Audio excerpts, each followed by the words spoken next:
What is happening, people? Welcome back to the channel. KG is back for yet another update in regards to Archie Gray, one that came out of nowhere yesterday in the breaking news for Brentford. But then we see there's been a change. There's been a change overnight and even further developments since. So we're going to get into that this afternoon. Feels like I'm going to be back again later today. I don't know why this thing is going around. It's a big old saga now. But yeah, before I get into it though, let's just get the housekeeping out of the way. Subscribe to the channel, like the video, really does help out. So if you like the video, it's free to do, helps get seen by more people, and it's free of charge. So yeah, please like the video, and yeah, drop your comments below. Thank you to Mr. P, Isaac, William Morrison, and Parrot House for super thanks on the last videos, guys. Much appreciated. And for all existing members, thank you for being members of the channel. If you want to become a member, which just helps me out and helps the channel out more, the link is in the description. Now, yeah, Gavin, see you at 3 p.m. Yeah, it feels like it, Gavin. Honestly, Luke saying turbulent morning. Yeah, Hank, morning to you.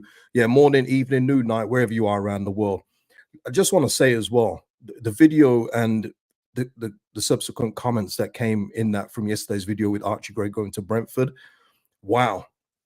Hadn't seen that much emotion, I would say, since probably the Willie Lonto saga of last year, when I had to turn the comments off because it was getting a bit ridiculous. But yeah, just the outpouring of emotion when it came to the whole Archie Gray leaving. I think it was a reality hit for a lot of people. And I hadn't seen anything like it in some time, really. I think a lot of people, John H saying all the hysteria over the last 24 hours has been ridiculous. You know what? Hysteria is probably the right word. You're probably right, John. Yeah, hysteria.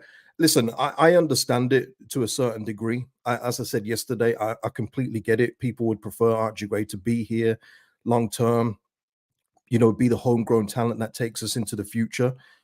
But it's like I said yesterday, man, football is just not like that anymore. And I think the reality did hit a few of you. I know I got a lot of messages on Insta yesterday saying you were right. I didn't think this was going to happen. I thought Gray and the dynasty, that word seems to be thrown around a lot. I thought the dynasty would be stronger and he'd be at Leeds for a long time. It's just as simple as football is a business. You know, it's a sport we all love. And when we grew up, you know, watching it, playing it, you don't know all the ins and outs of business. And it's, you know, progressed over time. The structure of deals, the money involved in football, it's even greater than ever. So when we're talking being a championship club and losing Archie Gray to a Premier League team, whether it was Brentford or somebody else, as we'll get into in a bit, we don't have a leg to stand on. The name of Leeds United isn't strong enough to just go to Archie. You know what? No, I'm not going to take the offer. I'm going to stay at Leeds United. It just doesn't work like that. It's a new era, people. And like I say, the quicker people accept that and get to grips with it, the better. It's not pretty, but it's the reality.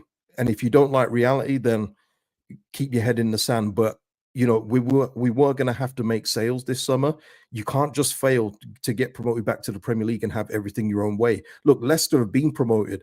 They're still having to deal out Dewsbury Hall, you know, and that's Leicester have been promoted. So what chance have we got at championship level when we've got a lot of outgoings as well, plus the money owed on previous transfers? I just think that the whole picture needed to be taken in. Hopefully I explained that yesterday, but there's more to say today. Let's have a look. Lee here saying we always knew we was going to lose some high profile player. If Archie goes, hopefully we can hold out for more money for other players. Yeah, that would be it as well. And look, you know, the 49ers enterprises obviously had to do a deal at some point. But now, if this deal doesn't get completed today, which is the cutoff date, as we know, and we'll get into who's in for him now in Tottenham. But if that deal isn't completed today and it goes over into the 1st of July, and we miss any, and we haven't satisfied the PSR compliance or whatever it may be, the 49ers are going to get stick from that, from the very same fans that are you know, going at them for trying to sell Archie Gray. You know, it's a situation where you can't win. It's a thankless task. And you know, somebody said yesterday about 49ers in my comments, actually, or was it on Insta? It's one of the two. Was talking about 49ers just using this as a cash cow. They're going to sell everybody. But guys, one thing I will tell you, there's no money in the championship. You know, the 49ers aren't getting anything what they could get in the Premier League. That's why the Red Bull deal was so sensational. That's why it was so good that we got that kind of sponsorship at this level, because at this level, you don't get deals like that. And but commercially seen by the world, in America especially, it's non-existent in the championship. So they have no skin to stay in this division. They need to get to the Premier League, and we will see the subsequent moves that we make this summer. Like I say, we'll judge it all come the end of the transfer window, but they do have to raise capital. Let's have a look here. Yeah, Luke is saying, couldn't have said it better, KG. There's a bigger picture. Our fans need to understand this and stop the reactionary nonsense. Yeah, I mean, look, the raw emotion of football is what makes it one of the greatest sports. But it's when you have to just you have to take a step back and say, Leeds United wouldn't want to sell Archie Gray. In a perfect world, Leeds United are not selling Archie Gray, but it's not perfect, is it? That's the price of failure. I was messaging Connor yesterday in regards to this, and that is the price of failure. You can't have your cake and eat it. And for all those people that love Championship football, well, yeah, you can love it, but you're not going to have everything that we had last season. It's just unrealistic, people. And obviously, I don't really get many of those people on this channel because the passion merchants don't like me. But it's unrealistic to think, yeah, I prefer Championship football anyway. But yeah, and Archie Gray and everyone else is going to stay. It's just not the real world, people. Yeah, I'm gonna get into that. Yeah. Okay, so let's get into the latest. Okay, so this morning, I wake up. There's a few comments on the old video saying, "Hey, KG, wake up, man! There's been an update." Hey, listen, man. Hey, I gotta sleep. I gotta sleep. But Nizar Kinsella, who's been, on this deal pretty much from the start, his update this morning was that Leeds have rejected Brentford's bid for Archie Gray as payment structure couldn't be agreed. And I've got to say, I think it is that one. I know a lot of people are saying, thinking that it's backlash and 49ers have dipped out. I don't think it's that at all. 49ers, as we know, are real business people. And if the structure was too much, maybe Brentford were looking for an extended Klarna deal, over 10 years or something. But whatever it was, the 49ers weren't happy with the payment structure of the deal. And even though Archie was set for a medical, it doesn't matter. If the deal doesn't make sense for Leeds United, which I've said many times before, it's not going to happen under this ownership. It's completely different new ownership. This isn't Radrizzani anymore. They're going to do the best thing for Leeds United. Nizar just continued. Midfielder Archie Gray had been doing his medical at Brentford yesterday, and both parties felt confident.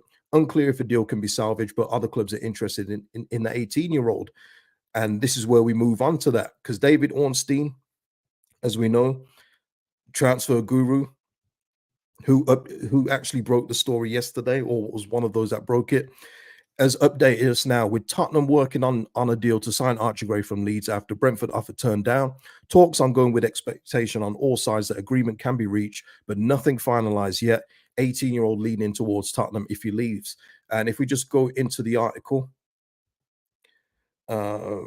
discussions, I'm missing out the first bit because I've already read it. Discussions are continuing and there is an expectation on all sides that a deal can be struck, although at present nothing has been finalized. Gray underwent a medical at Brentford on Saturday after agreeing personal terms, but he's since experienced a change of heart and is leaning towards Spurs if he departs Leeds. Tottenham are along a host of clubs pursuing him. Yeah, we know that. Gray will hold talks with Tottenham on Sunday, and while personal terms are not yet in place, a switch there is currently the direction of travel. So there we go. In terms of that, yeah, there's nothing else there. It's just the rest of that kind of stuff. Gray is Eddie Gray's grandson and all that stuff. But yeah, so yeah, Archie Gray to Spurs, it doesn't surprise me. And you would probably believe that Tottenham have got better ways to structure a deal. And Daniel Levy, being a tough negotiator, will know, dealing with the 49ers, that this is going to be a tough one to do. But I think it is achievable. And by all accounts from other sources as well, Archie Gray is looking for this Tottenham move. Completely understand it as well. He probably will get game time at Tottenham, just thinking of Archie Gray's point of view. And it's a really good move. Tottenham are in Europe. Ange Postecoglou plays a brave brand of football. Some would say Bielsa-esque. I say that.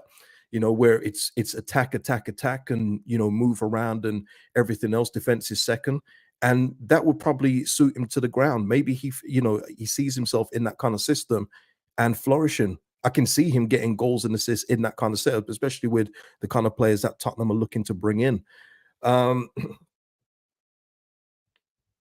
Barry here saying any fans want in Leeds to turn down 40 million for Archie are insane and don't have the ability to use their brain. What I will say is, I mean, I've seen this morning that, the really big, Leeds United podcast account has kind of poured water on it, cool water on it now with cooler heads. And like with everything, whenever they say something, the fans follow suit. The majority of the fans follow suit. It's like, oh, they say it's okay, we say it's okay. It's a lemming kind of society in terms of football fandom. But always from my own point of view, I look at it this way, people, and we'll go on Barry's point there. I want to bring up Jude Bellingham because we are literally, and by the way, the fee for the Tottenham is still around that 35 million, but we'll get the completed price when this deal goes through. But Jude Bellingham, who at the time had a monster year for Birmingham City, and let's be real, if you want to speak objectively about football and subjectively about football, this is where we do it. Okay, Jude Bellingham was head and shoulders above Archie Gray. When we're hearing generational talent, Bellingham is in that conversation. He's on the trajectory to be that. And look at what he's done already this season. A massive part of a Real Madrid side that won the league and the Champions League. A huge part of that. And Jude Bellingham at the time was a young, I think he was 16 before he moved to Dortmund or something like that. I mean, he's literally only just turned 21, but he went for 25 million, people. 25 for Jude Bellingham, which today obviously sounds, whoa, that's a bargain. For us, even though it's like maybe 3-4 years later, we're not talking like a early 2000s to the now transfer. We're talking just literally a few years. To get 35 plus for Archie Gray is sensational business. It's sensational, especially with add-ons included in that to make it go up to 40. And maybe they can do a little bit better with Spurs. Maybe they can negotiate a little bit better. And even then we're laughing. But and I say this as someone that wants Archie to stay. I would love it if we could stay for another year. And if we don't go up, then say goodbye. But if we go up, he stays with us in the Prem. That's the fan in me talking. But when we're talking on a business sense, if we have PSR issues or we need a sale to make it up and no one else is coming in for our other players at this point, and Archie is the jewel that can help us with that, 35 million plus, people, is a snip. When you is excellent, by the way, when you compare to Jude Bellingham going from Birmingham to Dortmund for 25. You know what I mean? Now, I don't think we're going to retire the grade 22 shirt. I don't think that's going to happen, people. But when you have to look at things in context, people, and that's something that sometimes football fans of their own clubs don't do. They don't look around and see what else is going on. Everything is just their own world, but you have to look out as well. Yeah, he was 16. Yeah, he was. Um, Gavin always bringing the levity. Spurs won't deal unless we include Junior. Tremendous, tremendous. Mick, again, where does this stuff come from? Honestly, because it's not just you individuals here that make this up. You're getting this from somewhere, aren't you? So who is saying this kind of deal? Mickey is saying, afternoon, if Spurs offer Roden and Skip plus 20, would you take it? Absolutely not. No chance. Absolutely not. I don't want Oliver Skip here on a permanent. I've already said my piece on Oliver Skip, but let me put it to you in another way. We've currently, Shackleton looks like he's going to Sheffield United. Liam Cooper, we don't know what's happening there. We'll find out soon if he's going to stay. But if you're starting your business where you've offered Shackleton a deal, you've offered Liam Cooper a new deal, you've sold Archie Gray, and what you've got in return for a talent like Archie Gray is an Oliver Skip, that's not a great start for me. That's a terrible start, in fact. So I'd be very interested to see what happens in the rest of the window. And you better make sure that the squad looks better than it does now, because none of these things get me going. No, Oliver Skip, absolutely not. No, you can get Oliver Skip anywhere. I'm sorry, the guy has no outstanding attributes. He's one of the footballers today that are part of the robotic problem. He's not an outstanding footballer in any shape, way, or form. And that year he had at Norwich, I know Daniel Farke had him then, and that's probably why the link is so strong. But that was 3-4 years ago, people. In that case, we may as well keep Bamford for the rest of his career for what he did 3 or 4 years ago.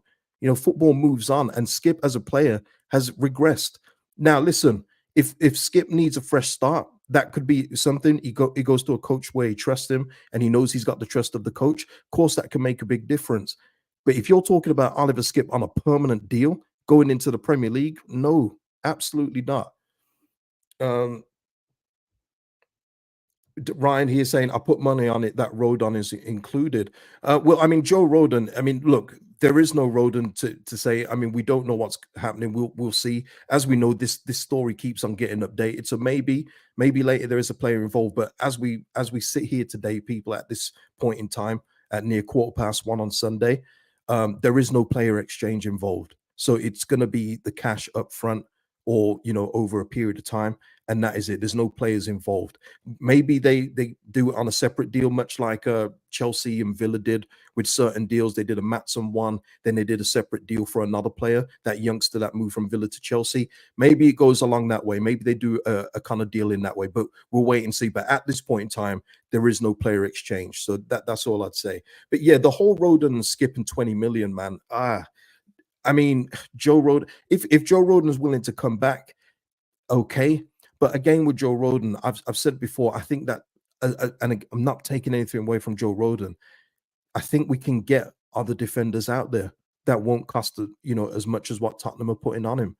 But of course, if you want to get Joe Rodon back, then cool. But Oliver Skip, man, there's in the Championship, there's about 20 Oliver Skips, people. I don't know what you guys think he's going to be. But if let's just say we did get an Oliver Skip in and we don't move Gruev or Kamara, so we're not in for a 10. So you're going to get Skip, Gruev, Kamara. You've got 3 defensive midfielders. And what have people been complaining about the past season is that we don't have a midfielder that gives you goals and assists. Well, you're not getting that from Oliver Skip, not even close. So yeah. But yeah, I don't want to speak about Oliver Skip anymore. Please leave me alone. Please leave me alone. Ay caramba. Let me see.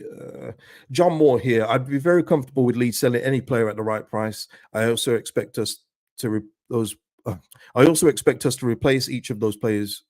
Okay. John, okay, I think I know what you're trying to say here. I also expect us to replace those players sufficiently. I'm taking out a few of your words there, John. But yeah, of course, 100%. Look, we're not going to get the talent back like we would get for, a Somerville, Gray even.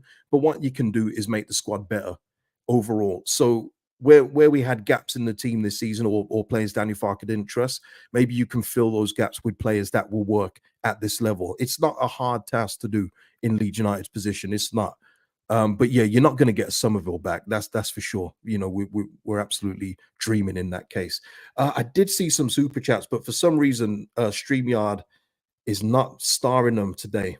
You always get issues with StreamYard. I'm gonna have to scroll back up. Let me see if I can get them. Okay, yeah, Arinda, thank you for the super chat. This damn club will be the end of us all. Many times, Arinda, many times. And there is another one. Let me just get to it. Bobby, shout out to you, Bobby. Is anywhere else? No, that is it. Bobby here saying, mad to me that our fan base isn't wanting to put any blame on Farke here. It's a fact that if he got us up like he should have, then we'd be fine. Bobby, yeah, 100%. And it's something I said yesterday, and we keep hearing all these rumors about Daniel Farke won't be happy if Archie Gray sold. Well, Daniel Farke, Mr. Manager, as much as I agree that a second year, maybe you'll understand what you got wrong last year to get us up this season. These kind of things are your fault. You did not utilize the squad good enough throughout the season, and you made the wrong selection choices many times. This is on you. So it's a completely different scenario, but it's almost like treating your partner like a piece of dirt throughout the year. Then they decide, that they're going to leave for somewhere else. You can't then be upset. You go, damn, I've treated them like dirt, and now they're leaving me. You have no say in it. You have no say. And I'll be real with you. Farke being unhappy with the deal is the least of my concerns, because Farke, let's face it, I don't want this to happen. Let me make that clear just before anyone goes at me for it. But Farke is literally, if we don't get a good start to the season, he's probably gone within 10 games. 49ers can't afford Leeds United not to go up this season. So yeah, Farke's concerns are the least of my worries. Farker is part of the reason. If we want to look at it in that way, from his point of view, he's part of the reason we're getting under £4 million for Charlie Criswell, who's an England under 21 international with 3 years left on his deal. You know what I mean? You can't have it like Farker. You can't have it both ways. I'm afraid you can't. Um, Oh, okay. Is it started by him? Okay, you know what, man? Forget I said anything about the, I've been seeing people talk about it, but like I said, unless it comes from legit sources or people that I trust, I don't want to bring it up on here. But the chatter was that Farker was unhappy. But I'm just saying, even if he was unhappy, least of my concern. I'll be real with you. But yeah, so Archie Gray with that. We'll see what happens with this, and just to show other people again, looking outside of the world of Leeds United, thinking it's just a Leeds United thing. Look at Newcastle here. Newcastle, the richest club in the world, and if there's no PSR involved, the squad that Newcastle could assemble would be scary. But because there is PSR involved, and Newcastle have obviously invested heavily over the past couple of years with Grumeres, Nick Pope, and Alec Isaac up front, they haven't sold in that kind of way because the players before were crap. If you remember, they were bad players. Kieran Trippier, of course, but they're having to do a deal with Forest to get rid of Elliot Anderson. Again, Elliot Anderson for me is a box to box player. He's fine, but he's not a starter for Newcastle. But he's got potential to be better. But they're having to do a deal with Forest, who have also got their own issues, by the way, to satisfy PSR. So again, this is not a problem exclusive to Leeds United. This is affecting Premier League teams. And this Newcastle just played Champions League football this season gone. So yeah, people, I'm with everyone though. PSR sucks. It absolutely does. And I hope that the system does get reviewed and we can go back to a system where if your owners can spend it, then they can spend it. I don't think anyone's going to take the risk like a Peter Ridsdale did back in the day. I think owners are more sensible, they're more smart now, and they will know their limits. I would love it to go back to that, but until that day, people, everybody at this point is having to do these kind of deals. It's just the way it is. Jasbo saying you are the voice of reason, KJ. Well, I'm a voice. Yeah, if you agree, you agree. Look, a lot of people didn't agree with my sentiments yesterday. They could only see it through the heavy Leeds United glasses, tinted glasses of terms of Archie Gray's got to stay no matter what. No bid is good enough. But yeah, I just talk how I talk. If you agree, cool. If you don't, respectively disagree. It's cool. It's cool. It is, David. It's a joke, and that's the thing. This whole Archie Gray is kind of masking how poor this deal is, and it's a terrible deal for Leeds United. It's absolutely terrible. Charlie Creswell, if he was played more, we could have asked for more. But we have no foot in this kind of deal to say no to lose. He's worth 7. He's worth 10. They'd say, "Whoa, where did he play?" I'm looking at his minutes here. He played more in the Premier League than he did for you in the Championship. How is he worth 10? And the relationship between the player and the coach is in shambles. So it just puts you at a weaker spot. Obviously, Charlie wants to leave, and I completely understand it after the season he's had. But 3.8 for Charlie Creswell, that's the bigger talking point than the actual money we're going to get for Archie Gray, which is a good deal, as much as it sucks talking about the player going. Oipa here saying, if we take anybody, Skip would be the one I'd take. Yeah, I mean that seems to be a sentiment that I'm seeing from a lot of people. I don't know what it is that you guys have seen Oliver Skip, but when I watch him, I see a side to side person. Yes, he'll get involved in the tackle, but we've literally got Gruev and Kamara that do that thing, and Kamara will press up higher than Oliver Skip will. Oliver Skip sometimes gets a nosebleed when he's around the final third. Just don't see what the clamor is for Skip. But look, it's not a deal being done. So until it is, or if it ever is, we'll talk about it then. Until then, I'm not speaking no more about Oliver Skip. Yeah, you know what I mean? Please. Slice bread, Ed. You always make this joke, Ed, about McTominay. But let me tell you, Scott McTominay for you is decent. Now, Scott McTominay in the Championship, I think he's hitting 10 goals at least in this division. Scott McTominay, would I want to swap him for Archie Gray, Ed? No, I wouldn't. But this is the kind of play people keep talking about a Skip. McTominay is obviously, let me just make this clear, he's not coming to the Championship. He's not. But Scott McTominay is a midfielder where you look at and go, God damn, there's goals, set pieces, open play. In the championship, Scott McTominay would be it would be ridiculous. But it's not going to happen. It's not going to happen. Yeah, yeah, sliced bread head. I mean, yeah, this is where I go with it. Skip is such a bland midfielder, the ham sandwich of midfielders. Yeah, just pure Rivita, man. Just dry, just so dry, man. But look, it is what it is. It is what it is. Marcus Celtic here. Some lunatics. Let me get a sip of drink. That's tremendous. Mm. Some lunatics are saying they'd rather a points deduction than sell Archie. They don't understand what that would mean. Yeah, they say that now, Marcus. But when the points deduction comes, you know what these people will say? Because it's all passion merchant stuff. Oh, the league hates us. Everybody hates Leeds. If it was this club, they wouldn't deduct them points. Well, what about this? What about that? They say that now, people. But when the points deduction comes, they be crying. All of them. That's what they are. That's what they do. They love to complain. They've got no solutions for the problem. They'll say, "Yeah, we'll take a points deduction. We're Leeds. We don't care." Then when the points deduction comes, pure Kleenex, tears all over the place. So yeah, I don't listen to these people. Yeah. Okay, so yeah, there it is. There is other things I need to get to. Oh yeah, this player here, Kuhab Driak. Remember this winger that we were linked to? Well, apparently his preference is PSV, people. So I know we was linked with him. He's about 3.5 million. I think the asking price is for him. But yeah, it seems that his destination, he wants to stay in Holland and he'd like to move to PSV. So I don't know if this is going to happen. So I'm just giving you an update on him. What else is there? There is something else. Yeah, there's a little report going out about Willie Nonto and Leeds having to accept a certain offer for Willie. And I'm with Willie Nonto being sold for a plethora of reasons, but not the reasons that a lot of you guys talk about. I think that it just do him good to have a fresh start elsewhere.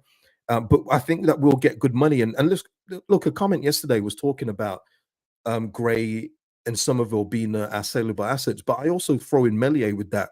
Now we know that Melier is being, Leeds United want near 20 million plus for him. And if Marseille get anywhere near that, we've robbed them blind. We've robbed them. But we've also got Nanto in there that we can sell for a high price considering what we paid for him. So there is money to be made on a couple of these players that I'll be real, I feel can be replaced. Now, Nanto for me is a top flight player. The way he plays the game is top flight, but I do think we can get somebody else on that side in addition to keeping Dan James. So it's not the end of the world. The Somerville one is the more concerning one because we don't have anyone else on that side. So it really does depend on who we recruit to get in. This guy was being, mooted as one of the players to come in. He obviously now prefers PSV, which is understandable. Staying in Holland, he's comfortable there. So yeah, it's an important thing of what we do on the left-hand side. Slice bread Ed, why would De Zerbi want Melier? If you look at Brighton's goalkeepers, what they've recruited and what De Zerbi worked with, Melier makes a whole lot of sense, Ed. They're goalkeepers that are not particularly outstanding. Maybe Verbruggen is a good goalkeeper overall. Maybe he's going to be the better one, but it's more to do with ball at their feet. Now, I'll whisper it very quietly, but Melier isn't that great with the ball at his feet anymore. He was, a few years ago, he was on the trajectory to be really good. Maybe it's a change of scenery. He can work with him there. The coaches there can work with him, and they can get more out of him. Maybe that's what they're seeing. But yeah, it makes a lot of sense with the kind of keepers that De Zerbi's worked with before. It does. Yeah, David saying I rate Nanto. He didn't have a bad season. Yeah, I rate him too, David. My reasons for him wanting to go a little bit more, off the pitch kind of thing. But yeah, I just feel as well with us playing. What was it? What did we pay for Nanto? Three point something million. It was less than 5, whatever it was overall. We're gonna make a good, profit on that. But let's see what the rumors are. We're approaching July 1st, which hopefully every club will start to do more business, including us. And I'm sure we'll get more whispers of where Nanto is looking to go. At this point in time, though, the report that I read is that we are, if we get a bid of 30 to 35 million, we must sell. I would say to that, well, duh. Yeah, duh. Yeah, I think it was 4.5. Think you're right. Think you're right. Slice bread Ed just saying about Melier. He looked good under Bielsa, but don't know. He looks like he lost that skill set. Yeah, apply that to nearly every player that worked with Bielsa in that period. He's a coach. You see what he's doing for Uruguay right now. He's a coach, but you can only get so much out of players with doing the Bielsa thing because it's exhausting. And a lot of those players that we had, not Melier, obviously, were in their late 20s. They couldn't do it for long, and a lot of them were not technically good. They weren't good players. People, I know people love them and revere them, and that's fine, but they weren't good players. Bielsa got that out of them, and they've got a lot to thank him for. Stuart Dallas said it best. Without him, he wouldn't have been a Premier League player. But yeah, that's the same thing. It's like if someone leaves a Guardiola setup, they're probably going to look a little different, even though they're really talented. Good coaches like that, they make players. Yeah, Mike. I know. We got to keep this in the atmosphere. All this transfer talk and no still mention of Bamford. Look, I'm telling you, and this goes to the earlier thing what we was talking about there about Cooper being offered a deal, Shackleton being offered a deal. Thinking about selling Archie Gray and putting Oliver Skip in that deal. If Bamford isn't at least trying to be moved on, it's poor. It is so poor. He's just blocking the path of better players here. And when I say better players, it's not even a conversation for me. It's not a conversation. They're better than Bamford, and they were last season, and they weren't being used because he got back into form, which I give him credit for. But then he went back out of form as he always does. But guess what? He still gets played. I'm just tired of it, man. I'm just so tired of him. Please, let's not go on. Let's not talk about that guy. Is there anything else? They've got so many windows open, people. People, if you haven't already, please hit the like on the video. It really does help out the channel. Oh, yes, this is the last item. We'll switch to this. Because obviously when one thing goes up in smoke and everyone else starts complaining about everything else, it's the leak kit that's going around with the Red Bull logo and everyone having a problem with the balls being red. If that is the case, that it does come out that way. Guys, this was our kit in 2007. Did anyone have a problem with this? Please don't say you did, because I saw this kit a lot. I still see it now. When you go Ellen Road, you see the kit still being held together by tape, with people wearing the Red Kite sponsored shirt. Guys, having a Red Bull, if it's red on there, who cares? Seriously. Like, does it really make a difference if they didn't change the color of it? I'm sure maybe on an alternative kit it's going to be different. Maybe there's going to be a different color tone for the away kit. But if it's the Red Bulls, literally the color Red Bulls on there, seriously, who cares? Are you going to lose sleep tonight if that's the case? Are you not going to buy the shirt? Really? Is it that bad? To me, guys, if you're wondering, I don't give a stuff about this kind of stuff. I don't. It's inconsequential to me. We've had betting sponsors before that. People literally lose houses and stuff through gambling, but no one's talking about that, are they? But you want to moan or cry about the color red being on the shirt when we've had it before? Literally, the shirt I'm wearing now is near red, and we love this away kit, the Rafinha kit. Guys, come on, man. Come on. Yeah, exactly, David. More worried about players than kits. 100. And yeah, I mentioned this before, but we had red shirts before. I'm okay about the red. It's not even about being okay. It's like, don't make it a big deal. It really isn't a big deal. I always think with these, I always make a joke about these people. Do you not stop at red lights? How far does this go? You know what I mean? When you go past a red car, do you do everything to not touch it? I mean, how far does this go? Seriously. You know what I mean? They're just bigger things out there. Let's focus about getting back to the Premier League. That's my focus. That should be everyone's main focus, to get back to the Premier League. I'm talking about 2 Red Bulls on the shirt being actually red. Come on, guys. Jesus wept. But anyway, I'll call here though. Obviously, the balls are going to be red. It's Red Bull, not blue ball. Doesn't bother me one bit. The problem, what the argument though is, Carl, is that there are other kits out there where the balls aren't red. There's kits from whether it's Salzburg or Leipzig where the colors of the balls have changed. My point is, who gives a stuff? And I'll just leave it there. I'll just leave it there. If you lose sleep over it, cool. You must have a great life that you can lose sleep over balls being red. Okay. But there's other things out there to worry about rather than the color of the 2 balls. Yeah, that's true in the scar. It's football, not Crips and Bloods. They're not like us. They're not like us. Yeah, Ian, there we are. Stop worrying about splinters. We have massive logs to think about. Exactly.